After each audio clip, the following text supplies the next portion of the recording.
One-year-old girl shot and man taken out in gun attack in Hanover Street. Hi again and welcome. This is Links7 TV News Report, and we'll be right back with the details to come. Welcome to Links7 TV News Report, providing you with the best in local and international news updates. This is a place where you can get the most reliable and informative news information. Links7 TV News Report. Welcome back and thanks for joining us. This is Links7 TV News Report. A one-year-old girl was shot and injured while a man was killed at a premises on Hanover Street in Kingston on Monday morning.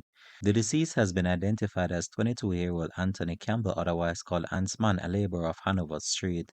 The toddler is said to be hospitalized in a stable condition. Reports from the Kingston Central Police are that at about 1:30 a.m., residents heard the explosion and alerted them.